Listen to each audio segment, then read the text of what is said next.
Last game पे चलते हैं, डीसी और गुजरात का जो मैच होने वाला है, दिल्ली गुजरात का जो मैच है। Gujarat has been easily one of the smartest, the best teams in this IPL, कोई डाउट ही नहीं है। DC on the other hand अपने नेचुरल ट्रोफीलेस बिहेवियर जो हम कह रहे थे उस पे आते हुए चोक करना शुरू कर चुकी है, और things are not looking good for them because major players जो है वो मिस आउट करने वाले हैं। जो हमने कहा था कि टीम्स अफेक्ट हो नहीं, उसमें एक नाम आप डीसी का भी रख सकते हो, बट डीसी क्या प्लेऑफ्स तक पहुंचेगी वही बहुत बड़ी बात है। तो मुझे लगता है कि यहाँ पे जीटी के लिए इंपॉर्टेंट चीज क्या है, आपको टॉप 2 का स्पॉट अगर अपना सील करना है, ये आने वाले 1-2 गेम्स निकाल दो आप, then you can also can afford to have a loss in the last game. तो ये एक, और this could be a rather easy game on paper as opposed to the upcoming ones, because यहाँ पे DC ने जिस तरीके से पिछले कुछ मैचेस में बॉटल करना शुरू करा है, वो 2 बार लिटरली बचे हैं। एक वो SRH वाला गेम जिसमें बारिश हुई है, और जो पंजाब वाला गेम जिसमें वो गेम कॉल ऑफ हो गया। वरना वो दोनों मैचेस हारते हुए हमें दिख रहे थे। प्लस वैसे भी आप देखो ना, Starc has been a very big part of their success. उसने 5 विकेट भी ले रखे एक मैच में, उसने 9 रन डिफेंड भी कर रखे लास्ट ओवर में। तो अगर वैसे टाइप का प्लेयर डीसी से जा रहा है तो बहुत बड़ा एक पॉजिटिव है जीटी के लिए। अगर मैं इनके हेड-टू-हेड रिकॉर्ड की बात करूं तो 6 मैच इन्होंने आज तक खेला आईपीएल में, 3-3 जीते। बट इस साल भी अर्लियर दिस ईयर गुजरात बहुत comfortable win, I think 7 wicket से जीती थी। अल्टीमेटली चेस बड़े आराम से कर लेते, जिसमें आशुतोष शर्मा लास्ट ओवर साई किशोर के अगेंस्ट खेल रहे थे। अच्छा, वो वाले मैच में। तो the clearly GT has the edge right now. Toss जीत के फिरोजशाह कोटला में मैच होने वाला है, आई थिंक चेस कर सकते हैं अभी। आई थिंक चेज के लिए ऑल्दो रिसेंट रिकॉर्ड वो था कि पहले बैटिंग करने वालों को फेवर मिल रहा है। आई just feel, of course pitch पे डिपेंड करेगा कितनी स्टिकी विकेट होने वाली है, कौन सी विकेट पे कितना डिग्री ऑफ टर्न मिल रहा है। आई जस्ट फील अभी चेस करना पंडित टीम कर सकते हो। हाँ, मुझे जीटी के पर्सपेक्टिव से तो डेफिनेटली ये चीज़ लग रही है, क्योंकि लाइक वंस यू नो कि टारगेट क्या होने वाला है, इनकी बॉलिंग में तो इधर में कोई इफेक्ट नहीं होने वाला, क्योंकि वैसे ही सारे प्लेयर्स होंगे। अभी तो वैसे बैटिंग में भी नहीं होगा क्योंकि बटलर खेलेंगे वाले मैचेस, पर अगर वो स्टार्टिंग में आके थोड़े अच्छे टोटल पे, डिसेंट टोटल पे रोक देते हैं उनको, उसके बाद वो चेज आराम से कर सकते हैं। तो आई थिंक ये कहीं ना कहीं एक, although I would still say कि batting first, do not rule it out, let's see कैसी पिच होती है, but I just feel tactically chasing में not be a bad option. Playing eleven के अगर बातें करें तो दिल्ली में मिचेल स्टार्क हमें जाते हैं इस टाइम पे जो जाएंगे, या कौन हमें लाना चाहिए? भाई नटराजन ने ट्राई करा था लास्ट मैच में, ऑल्दो भाई वो आई नहीं उनकी चांस बॉलिंग करने की, तो I think I would like to see him there. And तो वो तो ऑलरेडी प्लेइंग। हाँ, मैं वही कह रहा हूँ ना। अब आपके पास ऑप्शन क्या है? मुस्तफिजुर रहमान खिला सकते हो, या फिर आप उनको मोहित शर्मा को एक और चांस दे सकते हो, मुकेश को भी ट्राई करा सकते हो। मतलब I would want to go with Mohit Sharma.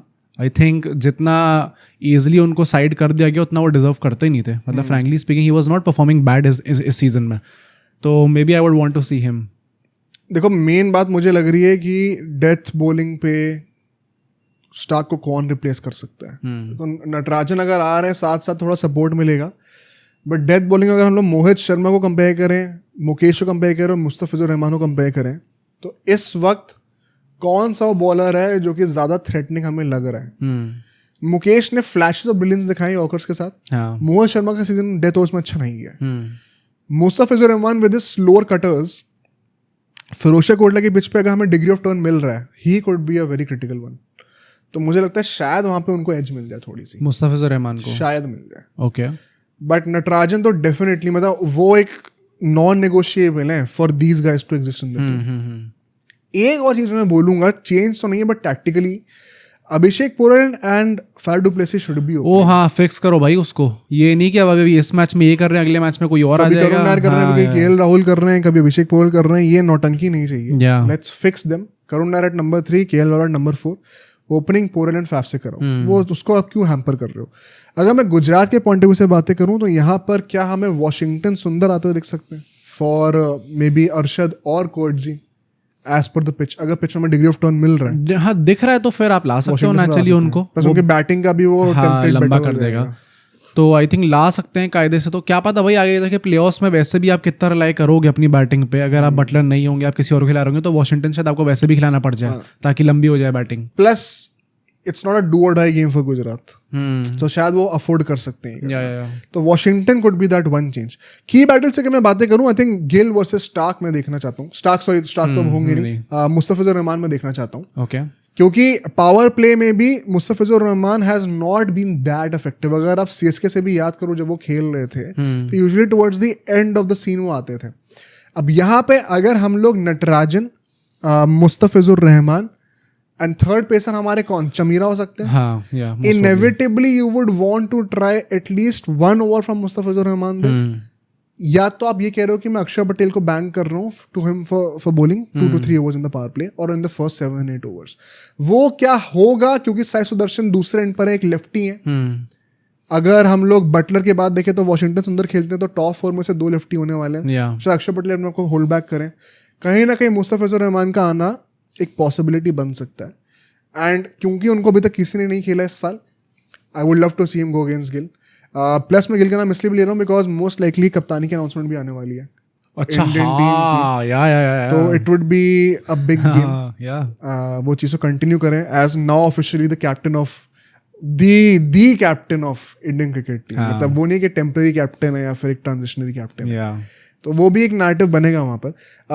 Buttler versus Kuldeep Yadav, ये मैं ज़्यादा एक्सप्लेन करूंगा नहीं. हमने सालों से एक्सप्लेन करते आ रहे हैं कि लेग स्पिनर्स स्पेशली चाइनामैन के अगेंस्ट इंग्लिश प्लेयर्स का रिकॉर्ड कैसा रहा है, बटलर का रिकॉर्ड. जब वो आए थे इंडिया में अभी चैंपियंस ट्रॉफी से पहले तभी हमें दिख गया था क्या हाल है उनका. तो मतलब बहुत बड़ी कहानी रही है. केएल राहुल वर्सेस प्रसिद्ध कृष्णा, ये मैं देखना चाहता हूँ. Specially in the 6th to the 15th over phase, जो मिडिल ओवर्स के फेज होते हैं.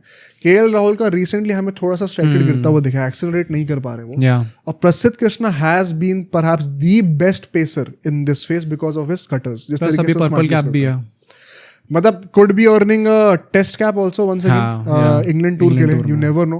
Confidence is at an all time high. और अगर पिच थोड़ा सा फंस रहा होगा तो उनके कटर्स बहुत काम आने वाले हैं. चेंज ऑफ पेस पे KL Rahul will not have it easy to score on the up. तो ये एक इंपॉर्टेंट बैटल है. अगर स्टब्स जाने वाले हैं तो वैसे भी केएल राहुल के ऊपर और रिस्पॉन्सिबिलिटी होगी स्ट्राइक रेट की. इस मैच में थोड़ा बहुत दिख जाएगा. लास्टली आशुतोष वर्सेस किशोरी में दोबारा देखना चाहता हूँ. आशुतोष वर्सेस किशोर. ओके, साई किशोर. अगर स्पेशली ये डेथ ओवर्स में हमें देखने को मिलता है कि गिल और नेहरा स्मार्टली जो है साई किशोर को होल्ड बैक करके रखें, आशुतोष के लिए वेट करें एंड तक एकदम, और एंड मिडल में बॉलिंग से. डेथ ओवर्स में क्या वो एक छोटे ग्राउंड पे, पिछली बार तो मोटेरा में था, इस बार तो छोटा ग्राउंड है काफी. क्या आप यहाँ पे उनको हिट आउट कर सकते हैं? लास्ट टाइम मतलब उन्होंने क्या गजब बॉलिंग करी थी भाई साई किशोर ने, मजा आ गया था देखकर. तो ये एक इंटरेस्टिंग की बैटल होगा. बट प्रेडिक्शन की अगर बातें करें लास्टली तो गुजरात श्योरली स्ट्रॉन्गर लग रही है. डीसी चोक करते आ रही है. बड़े प्लेयर्स मिसिंग होने वाले हैं डीसी से. मतलब अभी तक अच्छी चीज ये वही कि डीसी के लिए बड़े प्लेयर्स मिसिंग होने वाले हैं, पर जीटी की as of now before the playoffs team वही है. तो उनमें कुछ ज्यादा चेंजेस है नहीं.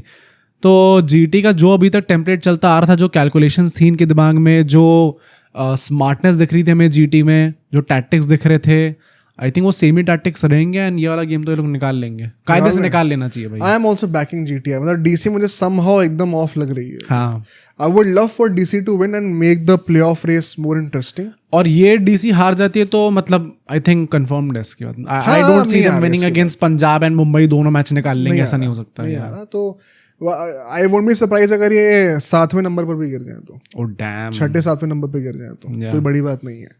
But I am surely betting on them कि ये लोग मिड टेबल फिनिश करने वाले हैं. अब सोचो अगर ये क्लिप इतनी बढ़िया थी तो पूरा का पूरा पॉडकास्ट कितना बढ़िया होगा. तो अगर आपको इसी क्लिप का पूरा पॉडकास्ट देखना है तो यहाँ पे क्लिक करिए, और अगर आपको ऐसे ही और क्लिप्स बिंज वॉच करनी है तो यहाँ पे क्लिक करिए.